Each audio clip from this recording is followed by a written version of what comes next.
Welcome to 247 Real Talk podcast. This is the 300th episode. We've made it. Um, it may be the final episode. It may be the end of the end, or at some point, the end of one era and the beginning of another. I haven't really decided yet, but I felt it's about time that I came on and had a conversation with you. I've been promising this for so long, and so many people have reached out to me and said, where are you? What's going on? What are you doing? And so today I've chosen to come on and let you know that, um, first of all, thank you so much to so many of you. Since I've been off the air for so long, my subscriptions have dropped. There's many theories behind that because in YouTube, there's a few people can drop off when they autocorrect, but a lot of times you have to deliberately unsubscribe. And usually that's not a penalty you pay for silence as large. At least I haven't experienced that. Nevertheless, if you guys recall, during COVID, I started this podcast. I was concerned about helping and changing lives. And, there was a George Floyd thing, and there was tons of protests from every race, creed, and color. And we were standing up as United States of America. I went on to deal with things like self-care. I dealt with families of the LGBTQI community, families that have been, had guests who were kicked out by their family for revealing, who they really are, or I've had guests who helped advocate for others. I've dealt with a father who got the knock at his door to find out his son was murdered and what transpired after. I've had guests who were kidnapped and raped, and this case was never solved. I've had doctors who dealt with in vitro fertilization. I've had a number of mental health people on here. I remember up to recently, I had Nicole Pena. I had my most famous friend of mine who has probably been the most appearing on my podcast, Mr. Motanya Gladding. I call him out because he's a fierce advocate of this podcast and of me. Um, I've had Eric Roberts, celebrities. I've had directors who've done movies. I had Kevin. I'm sorry if I can't remember his last name, but he was a black child born to a white father, black mother, and he couldn't be kept by his mother. The father didn't allow it. He talks about his life. It goes on and on. I've dealt with a movement I think they're in LA that works to free people who have been convicted, especially black, males who have been, or black men or black people who've been convicted wrongfully, and to help them get back on their feet. I've dealt with budding and upcoming artists of different times, music artists. I've dealt with everything across the scale. It's been a major privilege and experience of mine to do so. And my dream for this podcast was not to have an end at the 300 episodes. My dream for this podcast was to go on long after I have retired from my 9 to 5 job. I've shared with you the stresses of my 9 to 5 job, the managers I've dealt with over the years who were inhumane, unkind. Some still exist. I've shared so much with you. I've shared stories about my son and being high up on or being on the autism spectrum, and so having normal behavior but being up on the spectrum and being treated differently, and the struggle to get the right care for him. I've shared so much with you. I feel like you are part of my family. I'm not going to make this episode long because I don't want to get very emotional about something that has caused me a lot of emotional struggles over the last few months. Today we live in a society where it is celebrated to be unkind, to be inhumane, to be uncaring. Today we live in a society where if you're on one side, you go according and you want to go according to what the law says, and if it works for you, you do it without compassion. Today we live in a society where no matter who you believe in, no matter what side of the aisle you're on, you believe in your leader, you dismiss everything wrong as non-existent or acceptable. We live in a world today where people get hurt for speaking their minds. We live in a world today where people are at each other's throats. We live in a world today where no one cares about the struggles of everyday people. who are dealing with high prices and struggling with life, and people who are deemed as outcasts of society. We're dealing with families being destroyed, families being broke. We deal with so many different things. And like I said, always have been nonpartisan here. And when necessary, been bipartisan in if it's advocating for a change. I try hard not to stand as an independent because I've seen the divisiveness of this world. I've seen how the two sort of halves of this world and this country have pulled apart, where they have an inherent hatred for each other now, never met each other, don't realize that the person across the aisle may be the person to save their lives tomorrow. What has been most glaring to me and recognizable is the fact that last year I shared with you the loss of 6 friends, ranging from age 50 to mid 70s. Their lives all cut short. Some still impact me very much today because some were very close to me or closer than others. And what I recognized was I remember my 2 friends, Pat and Selvin. Pat died on August 30th of last year, and I called Selvin to tell him about Pat. On the next Saturday, September 6th, Selvin died. Those things were, if I'd ever had before, a reality check. Both people, Selvin had went out in his garage to do what I do and never came back inside. No medical complaints of any significance. Pat had no complaints, had a stomach ache. I went from a stomach ache 30 days later to death of stomach cancer. If I think that we all have experienced these sudden losses. And to me, those sudden losses should teach us lessons, and some at the top of the scale. One, the next moment, as I'm speaking to you, the next moment in life is not ours. We don't get to dictate it. There's people who have attempted suicide and lived. Point being, life is so fragile and life is without our control. We all know the things that bring us true inherent joy. There are things that activate certain chemicals in us that bring us certain euphoria, but they're of evil nature. But there's always a power and peace about doing good. There's always a joy, inherent joy about doing good. And no matter what we're doing, no matter how it makes us feel, we know right from wrong. Even if being rich and stepping on someone makes us feel big and proud and whatever you want to call it, deep down inside is my belief that there's that little tingling, if there's nothing left but that little tingling. And every so often we deal with the shock and awe of losing someone close to us. Someone that we said hello to and never got to say goodbye. We're living in a world today where violence is ramped up, where shootings and people, murder, suicides, all these things have been so rampant in the news lately.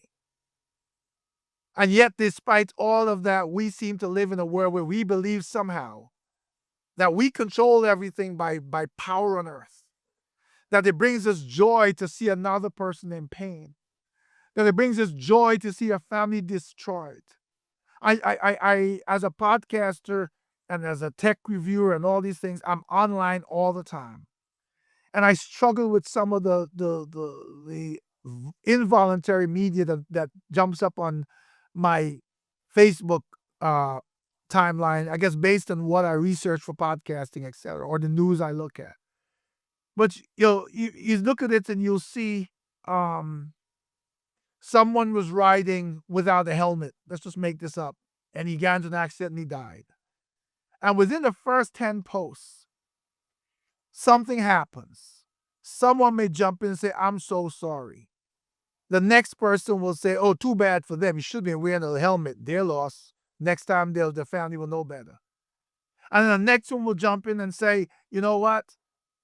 The Democrats failed to file or to pass a law of mandatory helmets. And then someone from the other side would say, you know what? And who's the Republican side would say, you know what? That person was whatever. Oh, tough loss. Keep it moving. But what I'm getting at is that within the first 10 posts, everyone seems to lose sense that a life was lost. People make mistakes, we all do. Some of us, as children growing up, our parents told us, don't touch the stove, don't touch the stove. One day, what did we do to learn for our own? We touched the stove. Things happen. Parent tells a child, put on your helmet. The child puts on his helmet every day. They say, Mom and Dad, I'm going out for the ride. Okay. And then one day you turn your back and the child goes out, his friends are caught without the helmet. Wasn't anything wrong in parenting.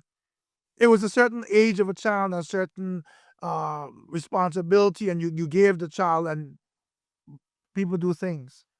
Children have been drowning because they go in the pool without supervision, even though their parents told them not to.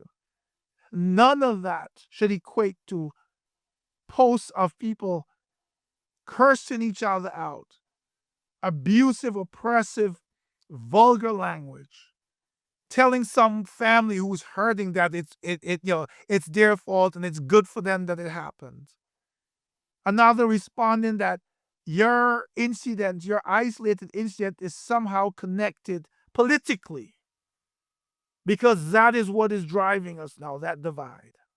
We have forgotten that we're human beings. It hurts my heart to see that before we talk about anything else, we wake up in the morning, no matter which side of the aisle they're on, no matter where you're rich, poor, whatever, no matter if you're alone or together, whatever the case may be, if you have a family, even more, you wake up in the morning and the things that you're first presented with once you leave your home and interact with the world, or if you have a family in your home, are other human beings. Someone who cares for you, someone you care for. If you have no one, someone may still care for you without you even knowing it. The point is that we did not get to be in some before life and decide you were coming here. We got here because we came through childbirth, to a gift, as my spiritual belief is, from God. And now we are here, and as children, they call them the innocent children because we don't have that corruption in our minds yet. And you'll see two babies playing or a bunch of kids playing. It doesn't matter race, creed, color, sexual orientation, gender. None of that matters. All that we see, if we learn from the beginning of life, are innocent children mixing together. I've seen babies have compassion for babies. I've seen one child cry and another child go up and touch them and start to pet them and say, don't cry. And I say pet not in a derogatory manner, but you know what I mean. Rub them, soothe them. Then we grow up. Then we decide that somewhere along our life that there's a good feeling about seeing something bad happen to someone we didn't like. So you and I are no longer friends, and then something happens in your family, and we say, that's good for you because you're not a nice person. And then someone else says that about us, and this vicious cycle keeps going. And no matter what I do here in this podcast to bring us together, I watch it. I watched it. That's what took me so long. When I was talking over the last 2 or 3 years, producing episodes about politics, my subscriber numbers were just going up and up and up and up. My download numbers in a few months, like 50,000 audio downloads, because I have audio and video. The minute I decided to leave politics alone and talk about humankind and love and sharing and compassion and supporting each other, month after month and over a period of time, hundreds of people unsubscribed. So I've got to figure this out all over again. I will not be defeated by walking away from helping people. But I am questioning whether this podcast is still the way. I need to find a way to help people, to reach people in a way that makes sense. Over the years, there's been a tremendous amount of financial sacrifice in the equipment and everything in this room. If you saw in here, you'd go, wow. And that sacrifice wasn't something I was looking, because this channel, this podcast has never been monetized on YouTube or anywhere else. This was me, as I always tell you, paying my debt or paying my price for occupying a space on this earth. And now here I am at episode number 300, telling you thank you and saying goodbye. Goodbye in this form. Now, I'm not getting rid of the 247 Real Talk. I don't know if I may get rid of the podcast part of it. I don't know. I do have a nonprofit. I won't muddy the thoughts of that now, but I do have other ways that exist that help people. One of the things my friend suggested was coming on here and start to talk about technology, future, and AI, because AI has an immense impact on our lives. I see it every day in my life. Plus, somehow, it has that human interaction. And I've still been thinking about it. Because I think while that's a beautiful, interesting conversation to have of where we're going and to keep us grounded and to make sure that AI is it's already being used for good and for evil, it ends up tying back to the same conversation, to the same struggles. And I can't do this continuously without making the difference I need to make. Many have told me, hey, if you change one person's life, you've done it. And to anyone's life I've changed out there, and I've been told by people I changed their lives, I've been told by people they shared this podcast to family members, it was my pleasure and has been my pleasure. I can't tell you what comes next. I need to take some time away from this completely, not waiting to record one more episode and figure this out. And one day you will either see the relaunch of a 247 Tech Talk podcast, 247 Real Talk. I have Tech Talk too. That's why I keep mixing them up. The 247 Real Talk podcast. Or you may hear about 247 Real Talk in a different way. Whatever it is, however I do it, I hope that this is not goodbye. It's just see you later for now. I promise you that my ability to reach out to you, first it was hundreds, then it was thousands, audio downloads, it's 50, 60, 70,000. For this lifespan of 300 episodes, it has been my absolute pleasure. I am so humbled by some of the interactions, most of them or all of them that I've received. I am so humbled and so appreciative for those of you who have dug deep inside and shared some personal stories with me, so that my words will be able to comfort you, and in your ways you helped me. It has been my absolute honor and privilege, and a thrill of my lifetime so far. I pray that my Almighty continues to give me life for a long time to come, so that I may be a part of your lives again, lifting you, uniting us, exploring change, and celebrating life. Again, thank you so much. From my heart, from everything I am and everything I've done, to you, with all my gratitude. Thank you to my Creator Almighty for giving me this privilege. Thank you to you for giving me your ear and your support.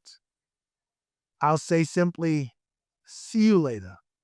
For now, this has been my pleasure. Take care of yourselves and each other. 247 Real Talk for the last time. Out.